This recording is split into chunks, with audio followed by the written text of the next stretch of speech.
ठीक है, तो वापस बोल देती हूँ कि राजस्थान रेंट कंट्रोल केवल केवल रेंट को ही नहीं करता, साथ में टेनेंसी, लैंडलॉर्ड, टीनेंट इन सबको कंट्रोल करता है। और ये हर जगह अप्लाई नहीं होता, जहां सेक्शन में लिखा हुआ है वहीं अप्लाई होता है। जैसे मैंने बोला कि गांव पे अप्लाई नहीं होता, म्युनिसिपल एरियाज पे अप्लाई होता है, जहां पे गवर्नमेंट कहे ना कि यहाँ अप्लाई होगा वहां अप्लाई हो सकता है। और बिल्कुल ध्यान से सुनो कि 5% तक का ही रेंट हम हर साल बढ़ा सकते हैं। अप टू 5%, यहाँ केवल 5% नहीं है, अप टू 5% ही रेंट बढ़ सकता है। करंट स्थिति में देखें कि अप टू 5% ही रेंट बढ़ सकता है। आपके प्री में क्वेश्चन आया था 2024 में कि रेंट की रेट 4% बढ़ा दी, तो बहुत सारे बच्चों के माइंड में क्या लिखा हुआ था, क्या लिखा था कि बेरेक में तो 5% है। करके आए क्या कोई इंसान गलत? सब सही करके आए हैं जिसने भी एग्जाम दिया था कि बेरेक में गलत करके आए हो सानिया में? यस मैम, गलत करके आई थी। सही बता, ये छोटी छोटी चीजें होती है, क्योंकि हमने पूरे बेरेट में 5% पढ़ा है, तो 5% लिखा है, लेकिन लिखा है नॉट लेस देन 5%, मतलब ऐसे कुछ कि मतलब 5% से नॉट मोर देन 5%, कि 5% से ज्यादा हो सकता है, 5% से ज्यादा, सॉरी 5% से ज्यादा नहीं हो सकता। इट्स ए कॉमन सेंस, और ये कॉमन सेंस बहुत सारे बच्चे नहीं लगाते, जैसे बार बार नहीं पढ़ते तो नहीं लगाते। याद आया उसमें एग्जाम में लिखा था 4%, एग्जाम में याद आया कि भाई वहां तो 5% लिखा था, तो ये 4% भी वैलिड है। एक बार इसके लिए हैंड रेज कर दो, सब लोग याद रखोगे कि 4% तक इंक्रीज हो सकता है, 8% भी हो सकता है, 0 भी हो सकता है, लेकिन अप टू 5 लिखा हुआ है वहां पे। अब दूसरी चीजें बिल्कुल शांति से अपन सोचेंगे, यहाँ पे आपको 3 कोर्ट्स दिखेंगे। कितने कोर्ट दिखेंगे? 3 कोर्ट दिखेंगे। एक दिखेगा रेंट ट्रिब्यूनल, ठीक है, एक दिखेगा अपीलेंट रेंट ट्रिब्यूनल, और एक करंट में अभी नया नया अमेंडमेंट हुआ 2017 में, ये दिखेगा रेंट अथॉरिटी। क्या दिखेगा? Rent authority. रेंट देखिए समझना कि पहले सारे काम रेंट ट्रिब्यूनल और अपीलेंट रेंट ट्रिब्यूनल संभालता था, उसकी अपील लग जाती थी अपीलेंट ट्रिब्यूनल में। लेकिन कुछ कुछ कामों को, वापस बोल रही हूँ मैं, कुछ कुछ कामों को इन्होंने रेंट अथॉरिटी वाला व्यक्ति बना के उसको दे दिए। वापस बोल रही हूँ, ध्यान से सुनना, कंफ्यूज मत होना कि रेंट ट्रिब्यूनल आज भी है, रेंट ट्रिब्यूनल आज भी है, अपीलेंट रेंट ट्रिब्यूनल आज भी है, लेकिन 2017 के बाद में क्या बना दिया, राजस्थान एक रेंट अथॉरिटी बना दिया, और उन्होंने कुछ कुछ कामों को रेंट अथॉरिटी को दे दिया है। ठीक है, और सुनिए, ठीक है, रेंट अथॉरिटी को दे दिया है। अब देखो इसके अंदर आपको शब्द दिखेगा एमिनिटीज। क्या शब्द दिखेगी? एमिनिटीज। ठीक है, आपको इसके एमिनिटीज के अंदर सारी एमिनिटीज आएगी, जैसे गोडाउन आ गया, गार्डन आ गया, ये सारी चीजें आपको, टेलीफोन फैसिलिटीज, जो भी आप, जैसे मान लीजिए आप किसी घर में एंटर कर रहे हो, तो घर में जैसे मान लो एक नॉर्मल सा घर है, एक घर है, तो अपन नॉर्मल से घर में एंटर करते क्या देखते हैं? अपन देखते हैं पानी, अपन देखते हैं बाहर बिजली, जैसे ऐसे कोई आलीशान बंगला नहीं, नॉर्मल घर, अपन क्या देखते हैं? बाहर बिजली का वो देखते हैं कि बिजली का मीटर देखते हैं। अंदर घुसते हैं तो अपन क्या देखते हैं? पानी का टैंक देखते हैं। फिर अंदर हम घुसते हैं तो क्या देखते हैं? स्टेयर्स देखते हैं। अंदर और घुसते हैं तो क्या देखते हैं? लिफ्ट देखते हैं। लिफ्ट के बाद में टेलीफोन देखते हैं। तो जो जो चीजें है ना, ये सब चीजें एमिनिटीज का पार्ट बनती जाएगी। कि अब इसके अंदर हम ये भी पढ़ेंगे कि क्या रेंट में एमिनिटीज इंक्लूडेड है या नहीं है, वो सब चीजें हम पढ़ें। और क्या देखोगे यहाँ पे? आप देखोगे लैंडलॉर्ड, ओनर मतलब लैंडलॉर्ड। यहाँ पे आप देखोगे टीनेंट। तो ऐसे ही कुछ देखते रहोगे आराम से, बहुत अच्छा सा। यदि आप पूरी क्लास बहुत माइंड लगा के अच्छे से लोगे तो क्लास के एंड तक तो आपको चीजें टिप्स पे याद हो जाएगी वाकई में। आ जाइए देखते हैं रेंट कंट्रोल एक्ट। ऊपर ऊपर से देख लेते हैं पहले, फिर बेयर एक्ट पढ़ेंगे। Rajasthan rent control act notes ऐसे ही है, इसको ध्यान ऐसे रखते हैं ध्यान से। एक्ट नंबर 1 है 2003 का, एक्ट नंबर 1 है 2003 का, यहाँ पे लिखा है 2001, ध्यान रखिएगा। यहाँ पे लिखा है 2001, लेकिन कोर्स में 2003 में आए हैं, माइंड में गलत मत लगा लेना। राजस्थान रेंट कंट्रोल एक्ट 2003 नहीं है, यहाँ लिखा है 2001, आया फोर्स में 2003 में, 1 अप्रैल 2003 को। ये एक्ट नंबर 1 है 2003 का। जो प्रेजेंट अमेंडमेंट हुआ है वो 2017 में, इसके बाद में थोड़ा सा एक अमेंडमेंट मुझे जितना याद आ रहा है, कुछ 5,000 रुपए अमाउंट का कोई अमेंडमेंट हुआ है, लेकिन इतना ज्यादा मटेरियल नहीं है। लेकिन जो बहुत अच्छा अमेंडमेंट हुआ था वो 2017 में हुआ था। एक्ट नंबर 33 2017 के अकॉर्डिंग, और 18 अक्टूबर 2017 को इन्फोर्समेंट में आ गया था ये अमेंडमेंट। 25 फरवरी 2003 को प्रेसिडेंट ने कंसेंट दी है। अब आपके माइंड में ये चीज भी तो आनी चाहिए कि भाई राजस्थान रेंट कंट्रोल एक्ट है, गवर्नर कंसेंट नहीं देगा क्या? माइंड में आएगा ना आपके कि भाई राजस्थान रेंट कंट्रोल एक्ट है, यहाँ तो गवर्नर को साइन करना चाहिए। तो प्रेसिडेंट गवर्नर क्या है, मतलब 31A आर्टिकल है, उसमें कुछ ना कुछ लिखा हुआ है जो लैंड जो भी लैंड से रिलेटेड होता है उसमें प्रेसिडेंट साइन करता है। ठीक है, तो why president sign instead of governor in article 31A of constitution in all matter relating to the land permission of permission president signature of president sorry in all matters relating to the land permission of president is required. ठीक है, concept clarity जरूरी है कि क्यों president ने sign करे, क्यों governor ने साइन नहीं करे, क्योंकि आर्टिकल 31A में लिखा है कि जो लैंड से रिलेटेड चीजें होती है उसमें प्रेसिडेंट की कंसेंट जरूर। अभी कुछ भी नहीं पढ़ा हमने। एक्ट नंबर 1/2003 का, ठीक है, 1 अप्रैल 2003 को आया। जो करंट अमेंडमेंट है, हाँ करंट अमेंडमेंट है, मेरे को बता दो ये क्या होता है, ये आ रहा है 2000, एक बार ग्रुप में डाल दो फिर मैं उसको नोट्स में बता दूँ। मुझे नहीं पता क्या होता है, बहुत मेरी बहुत सब कुछ नॉलेज है, लेकिन मैं सीखने को हमेशा ईगर रहती हूँ। आप लिख हाँ, लो। उसमें आर्टिकल 200 में ऐसा था कि वो राज्यपाल कुछ विषयों को वो सहमति के लिए आरक्षित रख सकता है, मतलब उनको राष्ट्रपति के लिए राष्ट्रपति के लिए भेज सकता है उनको। तो फिर ये राज्यपाल की जगह राष्ट्रपति ने तब सहमति दी थी, क्योंकि वो राज्यपाल ने राष्ट्रपति को भेजा था कि वो इन सब्जेक्ट। कंसिडरेशन के लिए रख दिया जाता है वो। हाँ हाँ, वैसे अच्छा वही। हाँ ठीक है। आर्टिकल 201 के बारे में मुझे जानकारी थी।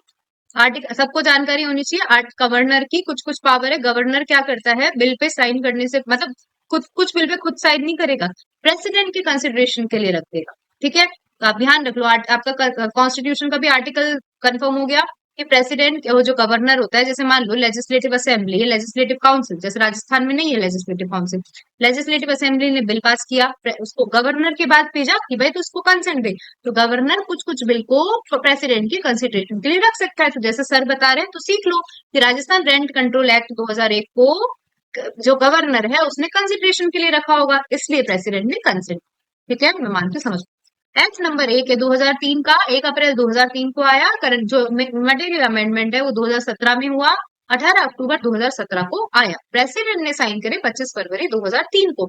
ये एक्ट नंबर है 2003 लिखा हुआ है, लेकिन राजस्थान रेंट कंट्रोल एक्ट 2001। अब क्या ऑब्जेक्ट है तो समझना, इसमें आपको इसके ऑब्जेक्ट अपन बेयर एक्ट से देखना है।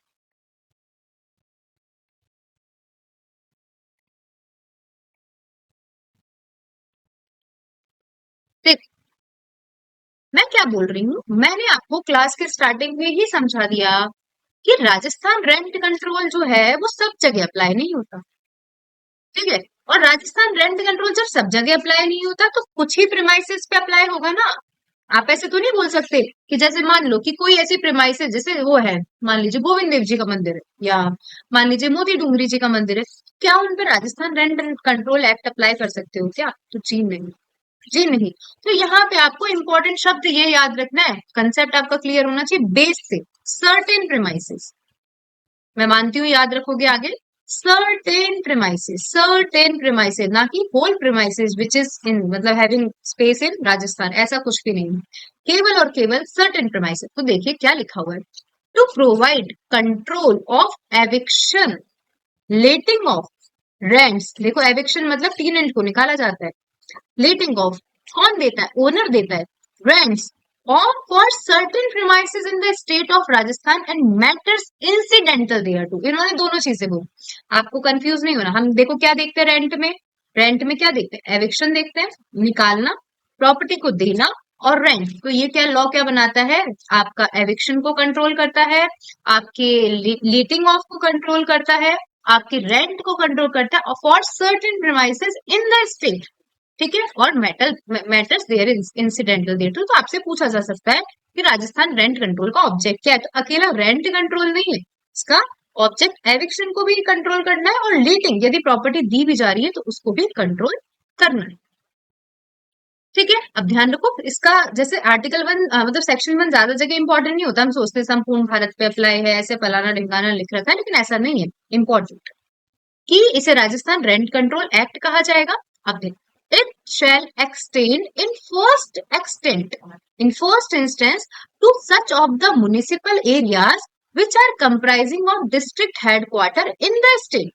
जो फर्स्ट में 2003 में जब ये आया था तो सबसे पहले कहा जो लाइक म्युनिसिपल एरियाज हैं जो डिस्ट्रिक्ट हेडक्वार्टर्स है, तो समझ में आ रहा है कि गांव वांव की जगह को ये कवर नहीं कर रहा है।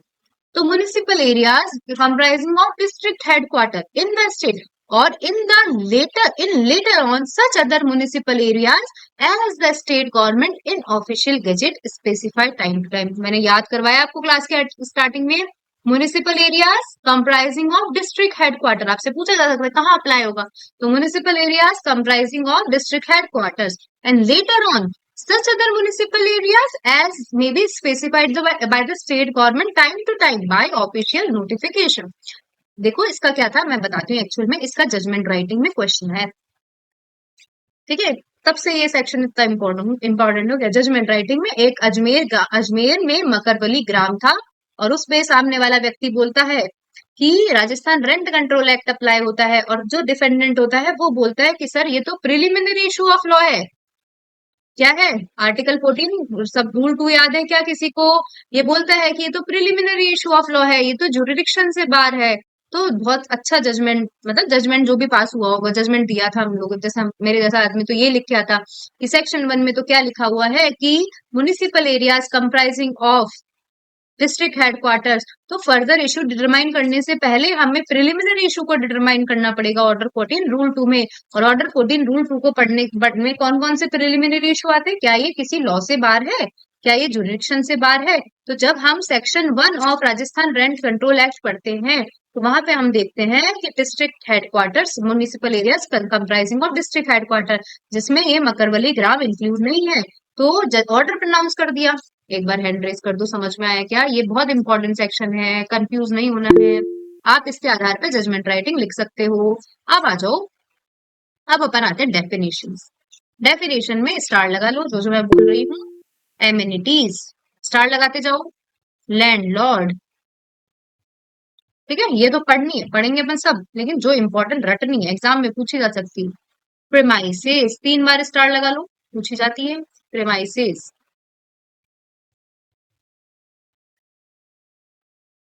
टीनेंट, और कुछ बचा ही क्या? बचा क्या? बस खत्म, बचा ही नहीं है कुछ।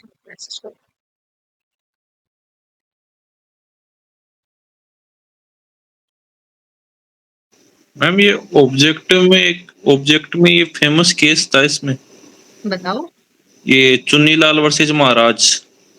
सुना हुआ है मैंने। इसमें ये बोला था कि जनसंख्या में बढ़ती और वो नगरीकरण में बढ़ती हुई प्रवृत्ति के कारण ये आवासीय सुविधा में कमी हो रही है, इस वजह से ये एक्ट लेके आ रहे हैं। Chunnilal versus state of Rajasthan. हाँ नहीं, चुन्नीलाल वर्सेज महाराज।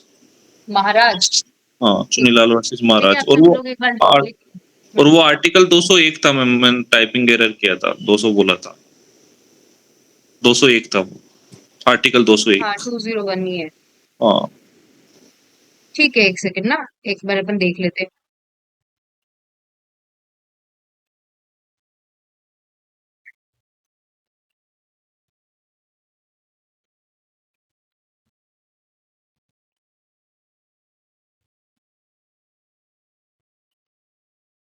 । 1966 का है।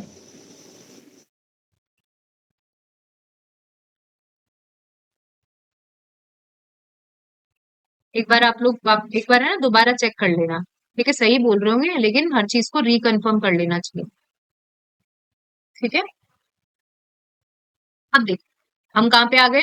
हमने सेक्शन 1 पढ़ लिया, हमने ऑब्जेक्ट पढ़ लिया, अब हम आते हैं एमिनिटीज।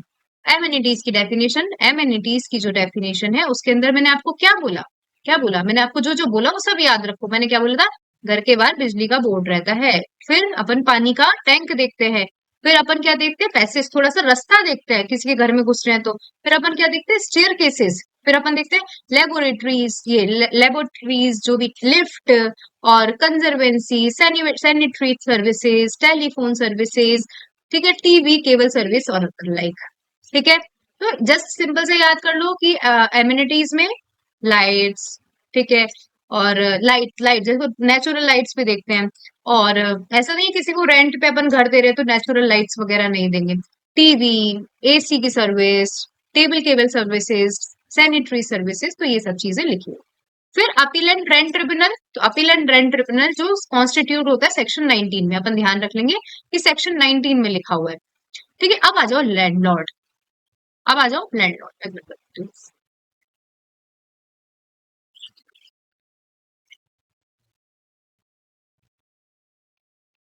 देखिए लैंडलॉर्ड कौन होता है।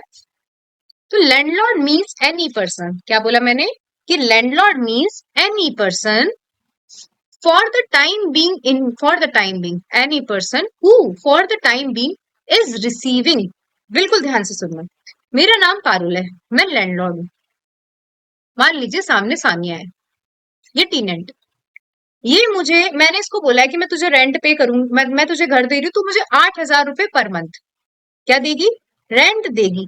तो ये रेंट दे रही है, तो भी मैं कौन हूं, लैंडलॉर्ड हूं। तो देखो who is receiving, who is receiving, तो भी लैंडलॉर्ड हूं। और ये मुझे क्या कर रही है, मना कर रही है, ऐसे है तो ये लैंडलॉर्ड ही।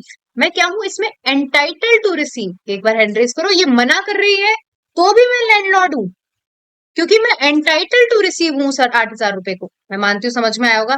दोनों चीज ऐसे नहीं लिख के आना कि हु इज रिसीविंग रेंट। भाई अब मान लो आप बोलोगे हु इज रिसीविंग रेंट, और एक टेनेंट जाके खड़ा हो गया कि भाई हम रेंट पे नहीं करेंगे, तो सामने वाला व्यक्ति क्या लैंडलॉर्ड नहीं हो जाएगा क्या। तो हु इज रिसीविंग रेंट और who is entitled to receive the rent, ठीक है, ऑफ एनी प्रीमाइसेस। मैं मानती हूँ इंपॉर्टेंट है, प्लीज एक बार समझ गए क्या सब लोग। किसी को परेशानी हो तो माइक ऑन करके पूछ लो। हु इज रिसीविंग और who is entitled to receive the rent, ठीक है। अब तो सुनो कि या तो मेरे खुद के अकाउंट में डलवा रही हूं मैं, या मेरे एजेंट के अकाउंट में डला रही हूँ, या मेरे गार्जियन के अकाउंट में डला रही हूँ, या मेरे रिसीवर के अकाउंट में डला रही हूँ। किससे, फॉर मतलब या तो खुद रिकवर कर रही हूँ मैं, या मेरा एजेंट रिकवर कर रहा है, मेरा गार्जियन रिकवर कर रहा है, मेरा रिसीवर रिकवर कर रहा है। किसके नाम से, मेरे नाम से, मतलब अदर पर्सन के नाम से, ठीक है, डन। और हु वुड सो रिसीव, बस इतना याद करो। मेरी बात सुनो, मैं वापस बोल रही हूँ। इसके अंदर प्रेजेंट टेंस और फ्यूचर टेंस दोनों आते हैं। मेरा नाम पारुल जैन, मैं रेंट, देखो इसके अंदर सबसे पहले कौन कौन आएगा, मैं खुद आऊंगी, तो receiving rent, entitle to receive, ठीक है, ये दो चीजें पढ़ी आपने। फिर मैं इसको कैसे रिसीव करूंगी, whether through is own account, ठीक है, ओन अकाउंट रिसीव करूंगी। और या तो मैं कैसे रिसीव करूं, as an agent, as an trustee, as an receiver, किसी और पर्सन की, या तो मेरा खुद की घर है, या तो मेरा खुद का घर है, या मैं as an agent, as an trustee और रिसीवर किसी और के घर की एजेंट ट्रस्टी रिसीवर बनी हुई हूँ उसके नाम से, ठीक है। एक बार ये डेफिनेशन के लिए हैंड रेज कर दो, समझ में आया तो। ये फर्स्ट पैराग्राफ खत्म होता है। अब सुनो, मैंने मैंने रेंट पर नहीं दिया है मकान, मैंने अभी भी रेंट पे मकान नहीं दिया है। मान लीजिए कि मैं और ऋतिका है, और हम लोग कहाँ जा रहे हैं, हम लोग मकान को हम लोग एक कॉन्ट्रैक्ट करने जा रहे हैं कि हम टेनेंसी एग्रीमेंट में एंटर होंगे, समझना। तो क्वेश्चन ये है कि क्या मैं अभी भी लैंडलॉर्ड हूँ क्या, अभी तक तो हम टेनेंसी एग्रीमेंट में एंटर नहीं हुए। क्वेश्चन समझ गए क्या सानिया मैम, जिससे मैं पूछूं, भाई हम लोग अभी टेनेंसी एग्रीमेंट में एंटर नहीं हुए हैं, तो क्या मैं अभी भी लैंडलॉर्ड हूँ क्या, या वो अभी भी ओनर है क्या, वो भी अभी भी टेनेंट है क्या, बताओ।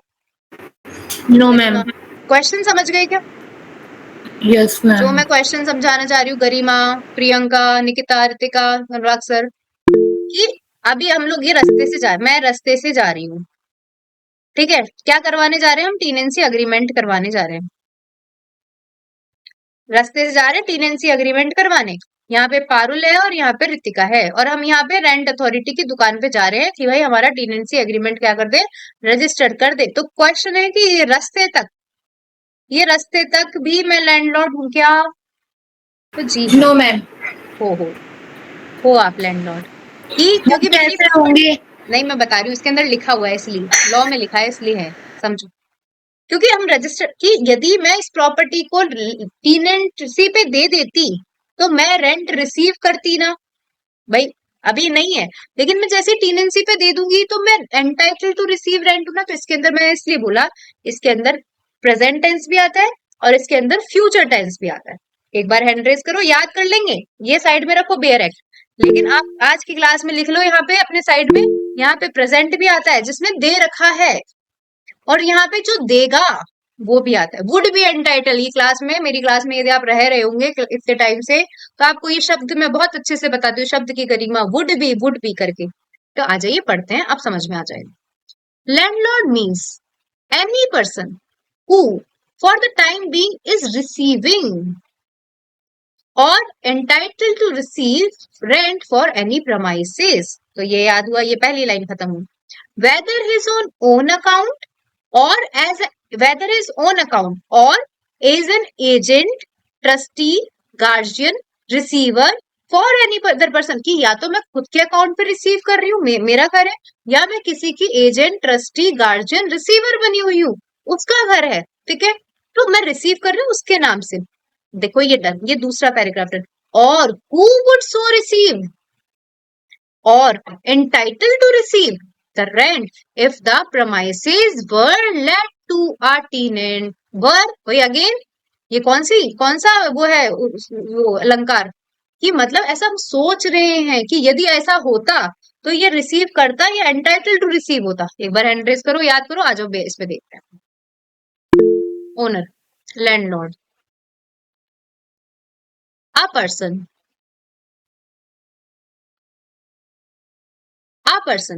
who for the time being is receiving or entitled to receive rent. ठीक है, रेंट फॉर एनी प्रमाइसेस.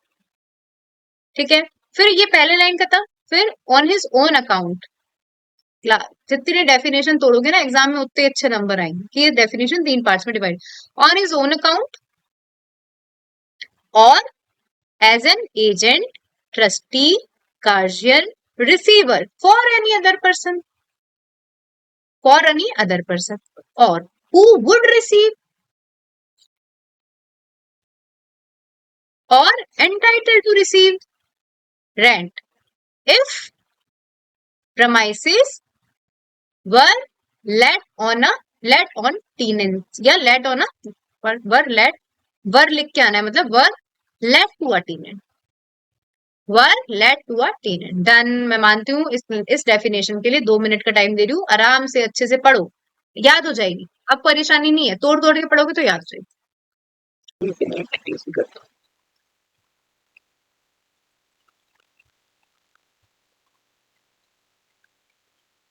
एक बार सब एंट्रीज कर दीजिए, सबको समझ में आ गया कि डेफिनेशन इंपॉर्टेंट है, एग्जाम में पूछी जाती है. ठीक है, अब आओ, लाइट की व्यवस्था जब तक हो रही है तब तक देखते हैं. अब देखो, तो हमारी 2A, 2B, 2C, 2D lease की परिभाषा वही है जो लीज में टीपीए में लिख रखी है. ठीक है, म्युनिसिपल एरिया नहीं आपसे कोई पूछ रहा, म्युनिसिपल एरिया जो म्युनिसिपल एक्ट 2009 में डिफाइन है. ठीक है, अब आओ प्रेमाइसेस. देखो, मतलब ये जो रेंट कंट्रोल है ये एग्रीकल्चर प्रेमाइसेस पे नहीं लागू होता. ठीक है, कैसी प्रेमाइसेस पे? रेजिडेंशियल और कमर्शियल प्रेमाइसेस पे लागू होता है. तो अब अपन देखते हैं कि क्या क्या चीजें प्रेमाइसेस के अंदर इंक्लूडेड है. तो देखो, कि एक होता है अपना लैंड, लेकिन वो लैंड ऐसा लैंड नहीं हो जो एग्रीकल्चर पर्पस के लिए यूज हो रहा हो. ठीक है, तो वहां पे ये चीज अप्लाई हो सकती है. और कोई ऐसी बिल्डिंग या पार्ट ऑफ बिल्डिंग, लेकिन वो फार्म बिल्डिंग नहीं होनी चाहिए. फार्म बिल्डिंग भी तो किसी ना किसी तरीके से ऐसे रिलेटेड होगी ना एग्रीकल्चर से. तो हमने क्या कहा, एक ऐसा लैंड जो एग्रीकल्चर पर्पस के लिए यूज नहीं आ रहा है, और ऐसी बिल्डिंग, लैंड के ऊपर क्या होती है, बिल्डिंग, ऐसी बिल्डिंग और ऐसा पार्ट ऑफ बिल्डिंग जो फार्म बिल्डिंग की तरह यूज नहीं आ रही है. फिर मैंने आपको सिखा दिया है, यहाँ पे प्रेजेंट और फ्यूचर दोनों टेंस आएंगे. भाई ऐसा तो नहीं है कि भाई जैसे, अब यदि अपन तुम खुद कॉमन सेंस लगाओ, यदि मैं लिख दूं लेट ऑलरेडी लेट, तो भाई जो राजस्थान में ऑलरेडी प्रॉपर्टी है जिससे किराए पे नहीं चढ़ाया गया है, तो आप खुद कॉमन सेंस लगाओ, क्या उस पर राजस्थान रेंट कंट्रोल अप्लाई नहीं होगा क्या? तो याद रखो, बार बार आपको प्रेजेंट फ्यूचर दोनों लगाना है. लेट और इंटेंडेड टू बी लेट, की ऐसी प्रॉपर्टी जो एग्रीकल्चर पर्पस के लिए यूज नहीं ली जा रही है, और ऐसा बिल्डिंग जो फार्म बिल्डिंग नहीं है, जो लेट मतलब दे चुके हैं अपन रेंट पे, या intended to be let for the use of residence और फॉर कमर्शियल पर्पस और फॉर एनी अदर पर्पस. अब एनी अदर पर्पस में क्या इंक्लूड है, तो वापस पहली लाइन को ध्यान रखो, कि कोई भी ऐसा लैंड जो एग्रीकल्चर लैंड नहीं है, कोई भी ऐसी बिल्डिंग जो फार्म बिल्डिंग नहीं है, ठीक है, जिसे हमें लेट करना है या इंटेंडेड टू बी लेट करना है, किसके लिए, रेजिडेंस के लिए या कमर्शियल यूज के लिए, किसके लिए, रेजिडेंस के लिए, कमर्शियल यूज के लिए या अदर पर्पस के लिए। अब इसके अंदर क्या क्या इंक्लूडेड है, तो आपका घर होता है, देखो आपका घर है मान लो, तो आपके घर में आसपास क्या दिखता है, अपन को गार्डन दिखता है बाहर, ठीक है, गार्डन के बाद में हमारे घर में थोड़ा सा गोडाउन होता है, तो 3-4 जी दिखेंगे। गोडाउन होता है, हम मान लेते हैं कि हम एक नॉर्मल घर के इंसान है, मतलब ज्यादा गरीब भी नहीं है, बहुत ज्यादा अमीर भी नहीं है, एक नॉर्मल घर के इंसान है, तो हमने एक छोटा सा गार्डन बना रखा है, हमारे घर में कार रखने की गैराज वैराज है, हमारे घर में एक गोडाउन है, और हमारे घर में ग्राउंड फ्लोर है, और मान लीजिए कि हमारे घर में एक हाउस हेल्प काम करता है, तो उसके लिए कुछ आउट हाउस है, क्या है, आउट हाउस, ठीक है, नॉर्मल है, मतलब लो अपर मिडिल क्लास फैमिली के लोग समझ लो, तो तुम्हें दिख जाएगा कि क्या क्या चीजें, 4 तरीके के जी, गार्डन्स, गोडाउन्स, गैराज, ग्राउंड्स और आउट हाउस। आउट हाउस जो उस प्रॉपर्टी से क्या है, जुड़ा हुआ है। फिर मान लो कि कोई फर्नीचर है, फर्नीचर के मतलब सोफा वोफा नहीं आता है, फर्नीचर के अंदर कुछ भी आ सकता है, जैसे मान लो खिड़की, मतलब खिड़की पे लकड़ियां लग रही है, कोई भी फर्नीचर जो उस बिल्डिंग के यूज के लिए लैंडलॉर्ड द्वारा सप्लाई की गई है। अब ऐसा थोड़ी है कि लैंडलॉर्ड आ रहा है, लकड़ी का घर लग रहा है, लकड़ी का गेट लग रहा है, तो लकड़ी का गेट निकाल के वो बोल रहा है टेनेंट को तू गेट लगा, ये थोड़ी पॉसिबल होगा कि तू गेट लगा, तू रेंट पे आया है तो कोई भी फर्नीचर जो, मतलब आप ध्यान से सुनो, यहाँ है प्रेमाइसेस, तो आपको दिमाग में ये रखना है, प्रेमाइसेस का मतलब केवल प्रेमाइसेस मतलब जमीन नहीं है भाई, आप खुद सोचो, कोई भी फर्नीचर, अब मतलब बिजली का कनेक्शन तो देगा, अब ऐसे थोड़ी है कि मान लीजिए कि निकिता मेरे घर पे रेंट पे आ रही है, तो मैं निकिता को बोलूंगी तू आ रही है रेंट पे, तू तो बिजली का कनेक्शन ले, तो नहीं भाई, फर्नीचर फिटिंग्स जो चीजें नेसेसरी होती है, जो बिल्डिंग के साथ प्रोवाइड की जाती है, वो सारी चीजें भी इसके अंदर इंक्लूडेड है। फिर वापिस ध्यान से सुनो, रेंट का मतलब ये जो कंट्रोल एक्ट है, ये जमीन पे अप्लाई नहीं हो रहा, सब जगह furniture, fittings, godowns, garage, grounds, सब चीजों पे, आउट हाउस, इन सब चीजों पे अप्लाई हो रहा है। फिर कोई भी लैंड, अदर लैंड जो उस बिल्डिंग के साथ में क्या है, अपर टीनेंट है, अपर टीनेंट मतलब जुड़ा हुआ है, लेकिन इसके अंदर मान लीजिए, इसके अंदर कौन सा रूम नहीं आता, होटल का रूम नहीं आता, ऐसे तो होटल का रूम भी उसमें रेंट, अपन होटल के रूम में भी रेंट पे करते हैं, धर्मशाला के रूम में भी रेंट पे करते हैं, इनके रूम में भी रेंट क्या पे करते हैं अपन, तो वो चार्जेस टैरिफ पे करते हैं, inn sarai, lodging house, boarding house, hostel. अब ऐसे थोड़ी है कि हॉस्टल है तो हॉस्टल पे रेंट कंट्रोल एक्ट अप्लाई कर दो कि हॉस्टल के रूम पे, नहीं, तो ये ऐसी लैंड जो अपर टेनेंट है, अपर टेनेंट है किसके द्वारा, बिल्डिंग के साथ में, लेकिन इसके अंदर क्या क्या चीजें इंक्लूड नहीं होती, होटल का रूम, इनका रूम, धर्मशाला का रूम, सराय का रूम, हॉस्टल का रूम। तो आ जाइए, हमने क्या पढ़ा, ये बहुत इंपॉर्टेंट एक्सप्लेनेशन है, इसको रट लेना, कि मान लो कि यदि तुम्हें किराए पे घर दिया है, तो इसका मतलब नहीं है कि घर की छत तुम्हारे को किराए पे दी है, एक बार सब हैंड रेज करो, ये इंपॉर्टेंट है, कि भाई तुम्हारे को घर ही रेंट पे दिया है, छत रेंट पे। आपको आवाज थोड़ी बहुत तो सही आ रही है या कटती कटती आ रही है, सही आ रही है क्या आवाज, विदाउट इलेक्ट्रिसिटी प्रॉपर आ रही है। ठीक है, आ जाओ, क्या बोला, प्रीमाइसेस रट लो, अभी अपन ने 3 चीजें रटी है, एक एमिनिटीज, टी, सी। देखो हम कैसे याद करते थे, हम बताते हैं, देखो जो लैंडलॉर्ड होता है ना, वो मतलब हम वैसे तो अजीब तरीके से याद करते हैं, लेकिन मैं आपको अच्छे तरीके से याद करवा दूंगी, कि जो लैंडलॉर्ड होता है वो क्लेवर होता है, जो लैंडलॉर्ड होता है वो चतुर होता है, और जो टीनेंट होता है वो इडियट सा होता है, ठीक है, तो 2 के सी में तो क्या है, लैंडलॉर्ड है, 2 के सी में क्या है, लैंडलॉर्ड है, और 2 के आई में टीनेंट है, क्या है, 2 के सी में लैंडलॉर्ड है और 2 के आई में टीनेंट है। फिर 2 के ए में अपन पढ़ के ही आ चुके, 2 के ए में एमिनिटीज है और 2 के एफ में प्रीमाइसेस है। तो आ जाओ प्रीमाइसेस, तो प्रीमाइसेस में आते हैं, देखो प्रीमाइसेस का मतलब कहाँ, रेंट कंट्रोल, तो प्रीमाइसेस का मतलब क्या होगा, प्रीमाइसेस के अंतर्गत होगी लैंड, बिल्डिंग, ऐसा लैंड जो एग्रीकल्चर लैंड नहीं है, ऐसी बिल्डिंग जो फार्म बिल्डिंग नहीं है, और जिसे हम यूज कर रहे हैं किसके लिए, जिसे हम यूज कर रहे हैं रेजिडेंशियल पर्पस के लिए और कमर्शियल पर्पस के लिए। ठीक है, तो ये लैंड हो गया। इसके अलावा हम क्या याद करेंगे, 3 4 जी याद करें हमने। गैराज, भाई ऐसे थोड़ी घर रेंट पे दे रहे हो तुम, नीचे पूरा घर तुमने रेंट पे दे दिया, तो गैराज, ग्राउंड, और क्या हो सकते हैं, godown, garage, ground, godown, garden, out house. ऐसा आउट हाउस जो अपरटेनेंट है उस प्रॉपर्टी से, वो चीज भी आएगी।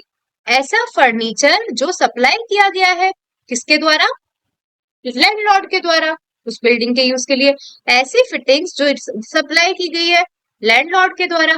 और अदर हाउस जो भी बिल्डिंग है जो अपरटेनेंट है ना। लेकिन इसके अंदर बट डज नॉट इंक्लूड, क्या क्या इंक्लूड नहीं करता इसके अंदर, घर, रूम इंक्लूड नहीं करता, हॉस्टल का, होटल का, इन का, जो जो छोटी छोटी जहाँ पे अपन जाते हैं नॉर्मल सी, जो धर्मशाला का घर, इन का घर, सराय का कमरा, होटल का कमरा, हॉस्टल का कमरा, और घर की छत इंक्लूड नहीं है प्रीमाइसेस में। आपको घर दिया है तो घर ही दिया है, छत नहीं दी है। ठीक है, यदि कोई लैंडलॉर्ड आपको बोले कि भाई छत, लड़ने मत लग जाना कि भाई तुमने छत घर दिया है तो छत भी दी है, नहीं, ऐसा नहीं होता। आपको घर दिया है, रूम दिया है तो घर ही है। ठीक है, एक बार 2 मिनट का टाइम दूंगी, अब इसको पढ़ो, ये एग्जाम में पूछी जाती है। एक बार सब हैंड रेज कर दो, पहले प्रिमाइसेस याद रहेगी, और पढ़ो 12:57 तक। लाइट नहीं आ रही।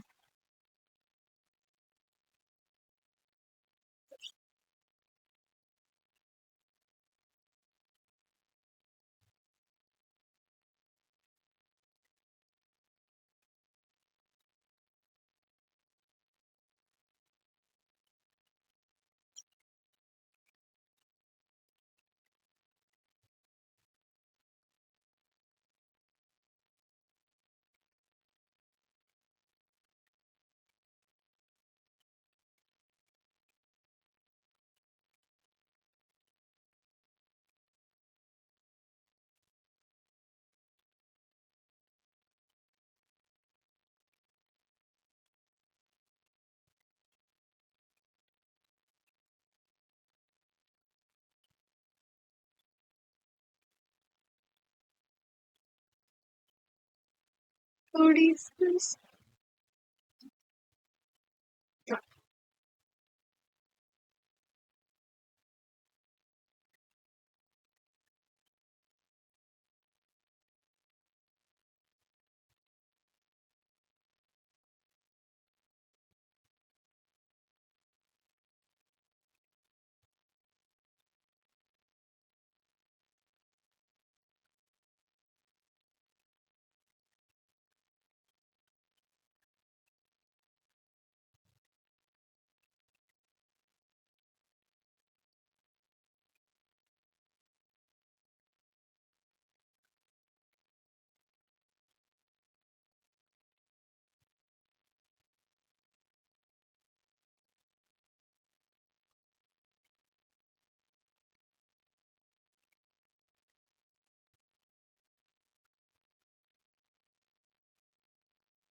कैसे उतर आ गई है घर पे, घर आ गई क्या?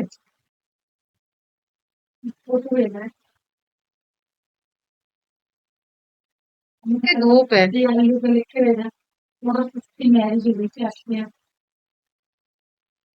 क्यों करती हो ऐसा फालतू में?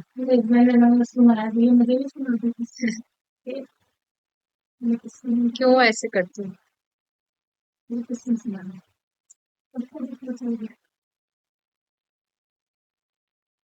ठीक है, एक बार हैंड रेस कर दो, सबको समझ में आ गया क्या? भाई अच्छे अच्छे डेफिनेशन है, इनको याद करने में दिमाग खराब हो जाता है। ठीक है, मैं मानती हूँ समझ में आ गई होगी, अब आ जाओ। ठीक है, ये हो गया रेंट। तो देखो अपन कहाँ गए, रेंट अथॉरिटी सेक्शन 22A में, मतलब 22A है क्योंकि 2017 के अमेंडमेंट से आई है, इसलिए ए में लगाई है। और रेंट ट्रिब्यूनल 2G में है। कैसे याद करी थी हमने, अभी याद नहीं हो रही, याद कर लो ठीक है। 2G मतलब देख लेंगे अपन, अच्छे से याद कर लेंगे, ये अपन को दिमाग नहीं लगाना। अब आ जाओ सीनियर सिटीजन कौन होता है? जिसने 65 इयर्स की एज को अटेन कर लिया हो। अब अपन आते हैं टीनेंट। ट्रिब्यूनल भी पढ़ लो। ट्रिब्यूनल का मतलब अपीलेंट रेंट ट्रिब्यूनल और रेंट ट्रिब्यूनल दोनों में। बस एक डेफिनेशन बची है अपनी किसकी? टीनेंट की। देखो हमने कौन कौन सी डेफिनेशन याद करी? 2A amenities, 2B appellate rent, मेरे को याद नहीं, 2B छोड़ो, मेरे को जो चीज याद नहीं है वो मैं याद भी नहीं करती।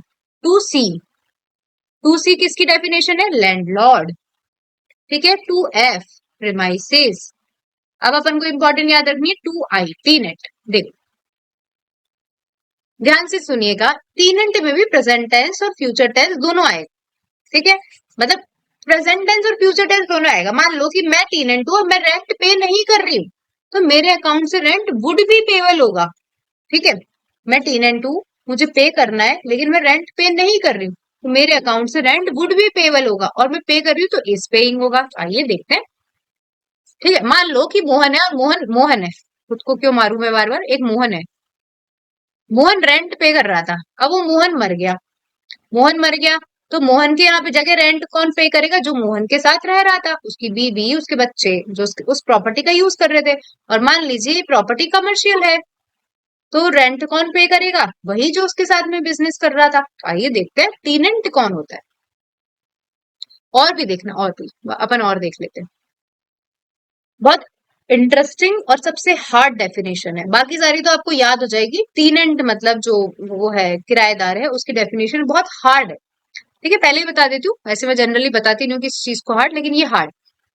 तो देखो टीनेंट का मतलब द पर्सन बाय हुम, जिसके द्वारा, और ऑन हुज अकाउंट, और ऑन हुज अकाउंट, और on whose behalf rent is but for express imply. देखो रेंट इज और, देखो वापस बोलो कि टीनेंट का मतलब एक व्यक्ति, एनी पर्सन बाय हूम। जैसे मैं हूं, मान लीजिए मैं हूं टीनेंट, तो बाय हूं। और मान लीजिए कि मेरे घर वाले पे करते हैं, तो on whose behalf, on whose account rent is तो ये हुआ प्रेजेंट टेंस, और ये हटा दो, रेंट इज और would be payable for any premises to his landlord. एक बार हैंड रेज करो, मैंने कहा सिंपल से याद करो कि एनी पर्सन बाय हुम और ऑन हुज बिहाफ, बस सिंपल, ज्यादा नहीं। ऑन हुम अकाउंट को छोड़ो, दिमाग मत लगाओ। रेंट देखो, टीनेंट का मतलब बाय हुम और on whose account rent is और rent would be payable, rent is और rent would be payable to the landlord for any premises. ठीक है, includes including the person who is continue in its possession after the termination of his tenancy। ठीक है, otherwise than by an order or decree for eviction। देखो ध्यान से सुनो, मेरी बात बिल्कुल ध्यान से सुनना तो याद आए। देखो समझो कि मैं हूं टीनेंट, मेरा एक लैंडलॉर्ड, इसने मुझे रेंट पे घर दिया था 1 साल के, 1 साल तक के लिए। किस साल के लिए? 1 साल तक के लिए घर दिया था। 1 साल खत्म हो चुके हैं, 1 साल 1वें दिन पे, 1 साल 1वें दिन पे भी मैं टीनेंट, 1 साल 1वें दिन पे भी मैं टीनेंट हूँ। ठीक है, even after termination of tenancy हो चुका है, क्योंकि कुछ भी पॉसिबिलिटीज हो सकती है। क्या पॉसिबिलिटी? आपने सबने सुना होगा, एक टीनेंसी बाय एक्विसेंस भी होती है। कभी किसी ने शब्द सुना है? पीपीए में सुना है अर्चित? कि मान लीजिए कि 1 साल खत्म हो गए हैं, लेकिन बाद में मैं रेंट रिसीव कर रहा हूँ। भाई रेंट रिसीव कर रहा है वो लैंडलॉर्ड, टीनेंट रेंट पे किए जा रहा है। किसी ने सुना है क्या? ये टीनेंसी बाय एक्विसेंस होता है। सामने वाला व्यक्ति रेंट पे कर रहा है, वो रेंट रिसीव करता जा रहा है। मान लो 1 साल 1वें दिन पे हम रेंट को रिन्यू करवाने जा रहे हैं, रेंट अग्रीमेंट को, तो समझ में आए? टीनेंसी मतलब वह व्यक्ति भी है जिस जो टर्मिनेशन के बाद भी बना हुआ है प्रीमाइसेस में, लेकिन कौन सा व्यक्ति नहीं है। समझो, देखो एक वो मुझे शब्द याद नहीं आ रहा कि इवन तो कोर्ट ने डिग्री पास कर दी है, कोर्ट ने उस व्यक्ति के अगेंस्ट डिग्री पास कर दी है। एक व्यक्ति, वह व्यक्ति जो प्रॉपर्टी में तब भी बना हुआ है जबकि कोर्ट ने उसके अगेंस्ट डिग्री पास कर दी है। मतलब अपन इसको ऐसे बोल सकते हैं, टेनेंट होल्डिंग ओवर बोलते हैं मैम शायद उसको। वो नहीं, ये तो ये वो टीनेंसी होल्डिंग ओवर, तो जो मैंने पहले बोला ना वो है टीनेंसी होल्डिंग ओवर। तो जिसमें एक्विसेंस के साथ में टीनेंसी कंटिन्यू। अरे एक व्यक्ति, उसको अपन क्या बोल सकते हैं, जो जबरदस्ती प्रॉपर्टी में बना हुआ है, शब्द याद नहीं आ रहा मुझे, यदि किसी को याद आ रहा है। मतलब इवन दो उसको ऑथराइजेशन नहीं है उस प्रॉपर्टी में, तब भी, जैसे हथियार, अपन हिंदी समझ लेते हैं कि उसने प्रॉपर्टी को हथियार रखा है, तो वो हथियार है ना, जब वो टीनेंट नहीं है तब थोड़ा अलग शब्द यूज करेंगे उसके लिए। एक बार हैंड रेज करो, मैंने क्या बोला कि जब तक वो, जब उसके अगेंस्ट डिक्री पास हो गई ना, मुझे शब्द याद नहीं आ रहा, पता नहीं मेरे माइंड में आ भी रहा है लेकिन एकदम से, जिसने प्रॉपर्टी को हथियार रखा है,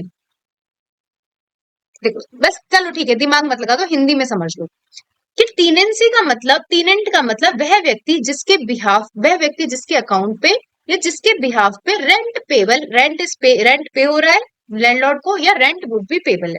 इसके अंदर वह व्यक्ति भी इंक्लूडेड है जिसका टीनेंसी का टर्मिनेशन हो चुका है टाइम पीरियड का, लेकिन वह व्यक्ति इंक्लूड नहीं है, वह व्यक्ति अदरवाइज, देखो otherwise then by an order or decree for eviction passed under the provision of, देखो जैसे डिक्री ऑफ एविक्शन पास हो गई है उसके अगेंस्ट, तो अब वो टीनेंट नहीं बना रहा उस प्रॉपर्टी पे, भाई उस प्रॉपर्टी पे अब गलत है ना, वो प्रॉपर्टी अब टीनेंट के रूप में नहीं है उसके। एक बार हैंड रेज कर दो, मैंने क्या बोला समझ में आया? यहाँ पे आपको मतलब हिंदी लिख लो या कुछ भी लिख लो, भगोड़ा लिख लो, ऐसे करके कि जैसे टीनेंसी की उसके अगेंस्ट डिग्री पास हो गई है एविक्शन की, तो एविक्शन की डिग्री पास होने के बाद वो टीनेंट नहीं है, ठीक है। मैं मानती हूँ समझ में आया। निकिता, सानिया, अर्चित, ऋतिका, आप वापस बोलो, सुनती रहो, ये साइड साइड में रखो। मैंने क्या बोला कि टीनेंट मतलब एक पर्सन जिसके अकाउंट पे, जिसके बिहाफ, जो पे कर रहा है या जिसके बिहाफ पर रेंट इज और rent would be payable to the landlord for any premise, it includes कि जो प्रॉपर्टी पे बना हुआ है after termination of tenancy, otherwise, लेकिन अदरवाइज, लेकिन इसके मतलब वो तो है, लेकिन इसके अंदर अदरवाइज देन वो नहीं है। कौन? एक ऐसा टीनेंट जिसके against order or decree pass हो गई है एविक्शन की, ठीक है। आ जाइए, यही कुछ लिखा हुआ है कि द पर्सन बाय हुम और on whose account rent is, ये हटा देना, ये ओवर हो जाएगा आपके लिए, रेंट इज और would be payable for any premises to his landlord including the person who is continuing in the possession after the termination of his tenancy, but otherwise then by an order or decree of eviction passed under the provision of this.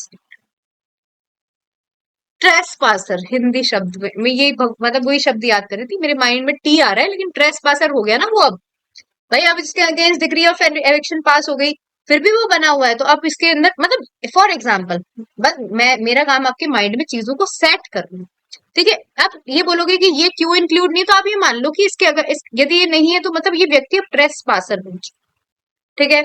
अब मान लीजिए मर गया वो व्यक्ति मर गया, तो कौन है टीनेंट? तो यदि रेजिडेंशियल पर्पस के लिए वो प्रॉपर्टी थी, तो उसकी सर्वाइविंग पत्नी या पति, spouse, son, daughter, mother, father, जो उसके साथ में ऑर्डिनरी रिसाइड करते थे अप टू हिज डेथ। और यदि प्रॉपर्टी कमर्शियल पर्पस के लिए, बिजनेस पर्पस के लिए, तो वही सर्वाइविंग स्पाउस, डॉटर, मदर, जो उसके साथ में बिजनेस कैरी करते थे, उसकी डेथ।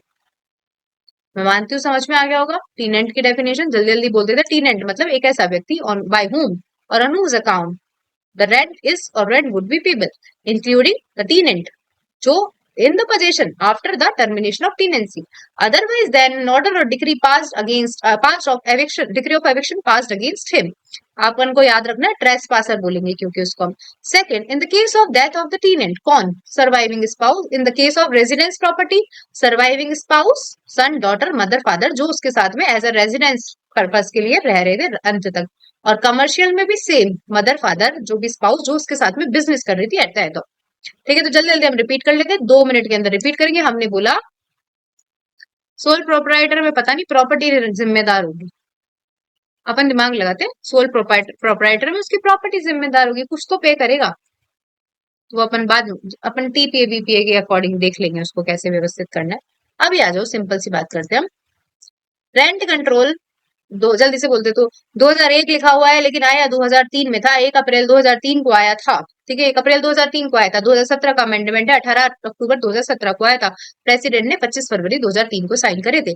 नंबर 1, इसका उद्देश्य है, इसको कंट्रोल करना है टीनेंसी, लेटिंग आउट और रेंट, ठीक है, फॉर सर्टेन प्रीमाइसेस, केवल और केवल सर्टेन प्रीमाइसेस। सेक्शन नंबर 1, ठीक है, राजस्थान रेंट कंट्रोल कहा जाएगा, कहाँ अप्लाई होगा? Municipal areas comprising of district headquarter or later on the initial days पे तो यहाँ अप्लाई होता था, लेटर ऑन जो भी म्यूनिसिपल एरियाज है जिसे स्टेट गवर्नमेंट ने नोटिफाई कर दिया। Section number 2, section number 2, section number 2 definition number 1, amenities includes, inclusive definition है। एमिनिटीज का मतलब ये डिफाइन नहीं कर रखा है, एमिनिटीज को इंक्लूड कर रखा है, तो इसके अंदर सारी चीजें जो भी एमिनिटीज हो। 2C लैंडलॉर्ड, लैंडलॉर्ड मतलब कि लैंडलॉर्ड का मतलब हु इज रिसीविंग, रिसीविंग जो रिसीव कर रहा है, और would entitle to receive the rent खुद के बिहाफ पे या खुद या as a agent, as a trustee, as a receiver या जो भी व्यक्ति है उसके बिहाफ पे, ठीक है। फिर अपन ने लैंडलॉर्ड के अंदर ये सब चीज, और वुड बी, मैंने बोला था would be entitle to receive if the property were let to the tenant, वो भी इंक्लूडेड है। फिर अपन में आए प्रीमाइसेस, 2F, प्रीमाइसेस का मतलब घर, प्रीमाइसेस का मतलब लेकिन वो अपार्ट वो नहीं होनी चाहिए farm building, agriculture building, premises का मतलब वो सारी चीजें। हेलो, आ गए क्या भैया आप? आ गए? तो मैं 5 मिनट में दे जाऊं क्या?